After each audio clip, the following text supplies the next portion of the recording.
discutir la igualdad de populismo con izquierda o progresismo. El populismo, uno de los problemas que ha tenido la Argentina históricamente es que nunca ha logrado constituir verdaderos partidos.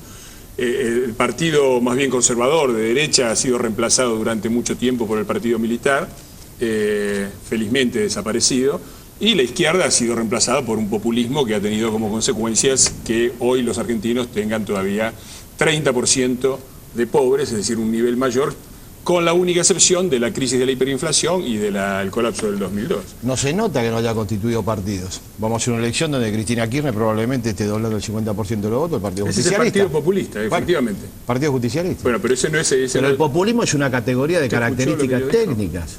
Vos la estás utilizando al estilo de Reader Digest, de las elecciones. No es así. Feletti, cuando habla de populismo, lo que habla es una caracterización de características académicas. Se estudia el populismo. Bueno... Ernesto Laclau, hay toda una reflexión acerca de la categoría. No. Pero dejá que termine, porque vos utilizás una versión descalificadora de una categoría que tiene estatus epistemológico y académico. ¿Por qué haces eso? No lo dudo. No me parece. Ernesto Laclau, en el texto canónico del populismo, la Sinración populista, enuncia quiénes son para él líderes populistas. No es el texto canónico, es anterior. Ernesto Laclau tiene otros textos y la categoría de populismo no se inaugura ahí. No, bueno, pero vos querés decir lo que no es. Ya habló, déjeme hablar a mí también. No, vos hablaste. Yo te estoy replicando lo que vos decís. Ernesto Laclau, en el texto canónico del populismo, que es la Sinrazón populista, enuncia quiénes son los líderes populistas. Según Laclau, ¿no?, que es el siempre citado académicamente, como dice Artemio, Mussolini, Hitler, Mao, Perón, McCarthy, el senador McCarthy de los Estados Unidos, Tito, Milosevic, Berlusconi, Bossi, Haider, ¿se acuerdan el nazi austríaco?, Le Pen y Chávez. Estos son los que dicen los académicos populistas, como Laclau,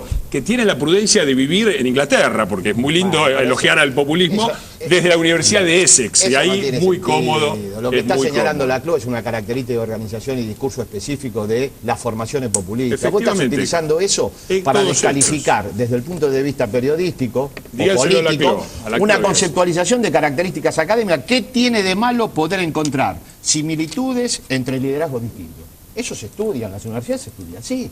¿O vos creés que vamos a discriminar autores porque Marx era de izquierda, no lo estudiamos, porque Hegel fue también uno de los que llevó adelante la doctrina de Heidegger a posteriori y no lo estudiamos porque era nazi? Así no se estudia. Me parece que se toman categorías muy diversas, modalidades específicas de discurso, se analizan liderazgo y saca conclusiones de características técnicas. Yo creo que Feletti se dirigía a eso. Ahora, la interpretación periodística de las palabras de Feletti obviamente tienen otra repercusión y es la que se está trabajando en esta mesa. Pero Feletti, cuando habla de populismo, lo habla en términos académicos. Estoy seguro de eso porque conozco el pensamiento de Feletti. No lo habla en el sentido chavista de populismo, no porque tenga nada contra Chávez, digo, porque no hay capacidad de simulación o de mímesis entre lo que pone, lo que pone en forma el no, la renta, la apropiación de la renta, no es académico, es una medida de distribución elemental en un país de las características argentinas. ¿Vos estabas de acuerdo con la asignación universal? Nosotros fue nuestra idea. Fue tu idea. Muy bien. ¿Y por qué estuviste en desacuerdo cuando para financiar la asignación universal el gobierno tomó renta extraordinaria del sector agropecuario? Explícamelo. ¿O vos crees que se financia sacando la plata abajo de las piedras? No, nosotros... bueno, pero entonces tenés que ponerte de acuerdo. Habla solo. Eso es el populismo. Usted hace la pregunta y contenta usted y me atribuye... Vos analizás la categoría populista, estamos en una discusión... Avísame cuando se puede hablar. Por favor. Parece que la ley de medios ha ganado. Me gustaría enfocar la cosa... O sea que el viceministro de Economía hace discusiones académicas. El viceministro tiene una formación intelectual que le permite a él dirigir un discurso de características académicas, lo que no tolera vos. No es un periodista, no tiene por qué serlo, realiza un discurso de ciertas características, nada más. Tampoco hay que impugnarlo. Bueno, a ver, a mí me gustaría por ahí dar otro enfoque que no tiene que ver ni con la filosofía, ni tiene que ver tampoco con lo estrictamente económico, sino que tiene que ver con algunas cosas que planteó el modelo que empezamos a desarrollar el 25 de mayo del 2003, en donde creo que la clave la planteó en el discurso presidencial Néstor, en la legislatura nacional, cuando justamente asumió ese 25 de mayo, donde plantea, por primera vez en 25 años en la Argentina, escuchamos que se iba a utilizar la inversión pública, no habló de la obra pública, habló de la inversión pública, desde el punto de vista de lo que es el motor de la economía y le agregó algo que me parece que es totalmente sustancial y hace la diferencia, que es inversión pública como motor de la economía, pero como factor de inclusión social. Entonces, cuando nosotros creo que tenemos que hablar concretamente de las cosas que están pasando en la Argentina hoy, cuando estamos hablando de esto, cuando estamos hablando de la inversión pública, cuando estamos hablando de la inclusión social, estamos hablando de escuelas, estamos hablando de hospitales, estamos hablando de caminos, estamos hablando de rutas, estamos hablando de iluminación, estamos hablando de aquellas cosas concretas con las cuales todos los habitantes de la Argentina que salimos a trabajar todos los días y que estamos en función social todos los días, nos encontramos, digamos, con estas cosas. Entonces me parece, digamos, que cualquier otra discusión que nos quiera sacar de esto, me parece que lamentablemente es como desviar lo que hoy tenemos que discutir en Argentina. Si este modelo que se está desarrollando hoy hay que profundizarlo para que tengamos más escuelas, más hospitales, más caminos, o tenemos que desarrollar otro modelo que no se sabe cuál es, que de alguna manera nos puede llevar a una situación como la que justamente tuvimos en los 90. A ver, Rapoport, porque precisamente usted señaló que el modelo en varios distritos estaba haciendo agua, digamos, y tenía problemas. Bueno, yo no me puedo permitir enojarme tanto porque no estoy enojado, espero que sepan disculpar. Yo puedo hacer una referencia, un poco de pasión en todo esto. Puedo hacer una referencia a la política económica y si me dejan, puedo contar una anécdota que me tocó vivir a mí sobre Perón y el populismo. Empiezo por la política económica y lo que refería Feletti. Vamos a tener más renta y como parte del mismo reportaje de la revista hace referencia a Techín y la necesidad de que Techín esté en el mercado interno. A mí me pareció un contraste extraordinario, por ejemplo, con Embraer, o con Nokia, o con General Motors. La política de todos los países del mundo para alcanzar la competitividad, la medida de la competitividad, es la posibilidad de que las empresas de bandera se internacionalicen y preserven los activos estratégicos, el management, la capacidad de gestión y sobre todo la investigación y desarrollo en el lugar. El mundo se define desde ese lado.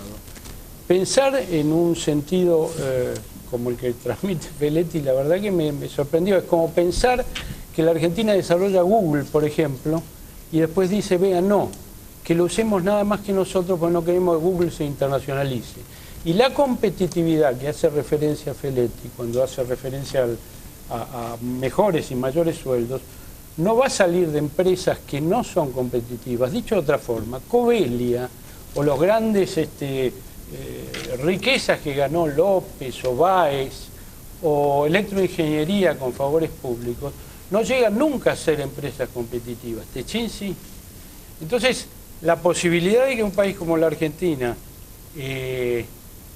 sea realmente un país competitivo pasa por la capacidad de gestión volcada en el sistema internacional con los colores, los olores y los sabores nuestros, y esa proyección de nuestra cultura es la que define la competitividad. O sea, usted ve como una contradicción en lo que dice Feletti. Mire, yo no veo como... Yo creo que hay un error de concepto. Es como el tema vamos a sacar más renta. En este momento, el modelo que en su momento era un modelo de... ¿cómo se llama? Doble superávit, tanto fiscal como externo, en este momento no va perdiendo tanto el fiscal como el externo. El tipo de cambio era competitivo, ya no es más competitivo. Es un modelo de alta inflación, somos de los pocos países del mundo que tiene alta inflación, y lo más serio es que el caso argentino es el caso único en el mundo, es muy casi gracioso, pero uno se ríe. Es el país que más cayó en los últimos 10 años en su calidad educativa y es el que más cayó desde que existen mediciones en la historia del mundo. Quiere decir que las condiciones de competitividad, de pagar altos sueldos, lamentablemente los estamos perdiendo. Ahora, dejo la anécdota de Perón para la siguiente vuelta, porque creo que quiero hacer una pregunta. ¿A usted no le parece que no es comparable la economía brasileña con la argentina? Porque yo veo que usted utiliza una comparación de Embraer con Techín. ¿Usted no cree que hay un proceso de desindustrialización previo en Argentina que no sufrió Brasil producto de políticas económicas específicas? Particularmente la que usted señala. Pará que termino. Embraer se montó prácticamente sobre la base de los desarrollos tecnológicos que teníamos nosotros acá en Argentina. Y que fueron desmantelados, además, desmantelados por un proceso específico que tiene fecha de iniciación en Argentina con la dictadura militar en 76 y produce un despliegue en la década de los 80 de manera explícita. ¿Usted cree que no es así? Desmantelamiento tecnológico. Porque si no usted habla del país y parece que fuera una ilusión de características geográficas. En realidad hubo una definición de tipo político, económica concreta. A mí me parece que hay pocas... el gran problema que tiene el populismo es que con el... Pero vos te quedás con el populismo, estamos hablando de otra cosa, Iglesia, ahora. Ya cambia la agenda. A ver, dejémoslo hablar. Se quedó en el 45. Este hombre se quedó en el 45. Bueno, pero pone a actualizar el botón. A ver, Iglesia. Después lo desafío a la anécdota de Perón. Hay que poner refresh. No, yo soy...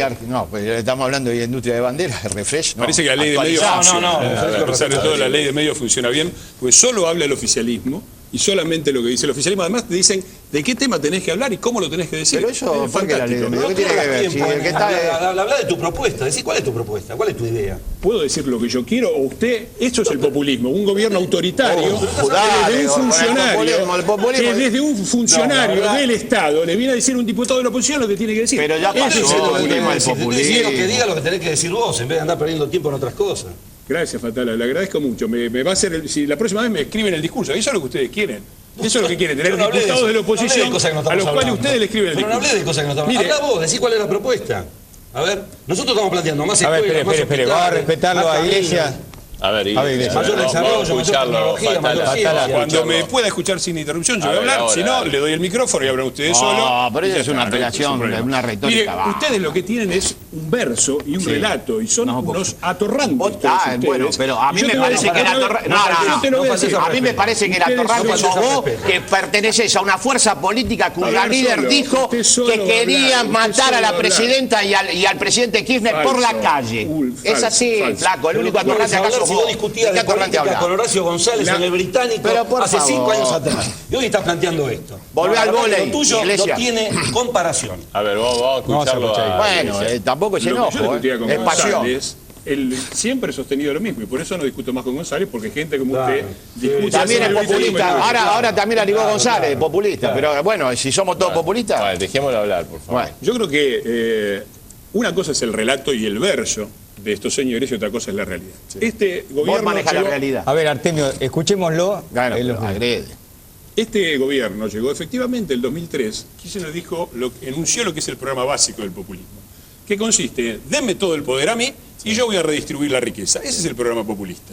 La realidad es que pasaron 8 años, desde aquel momento, 8 años, la Argentina tuvo una oportunidad increíble, muy bien aprovechada por los países que están alrededor nuestro, países sudamericanos, no Suecia, no Estados Unidos, países sudamericanos, y acá lo que tenemos después de 8 años son 30% de pobreza, 30% de empleo en negro y una situación que yo no sé de cómo alguien que se encarga... ¿De dónde lo sacaste no sé ¿Lo leíste en internet?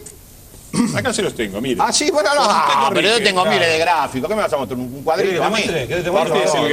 Yo digo que no, mirá. Acá dice... Seamos serios, ¿de dónde lo sacaste? ¿Cuál es la base, la fuente? Exactamente. ¿Querés que te muestre los datos que tenemos nosotros?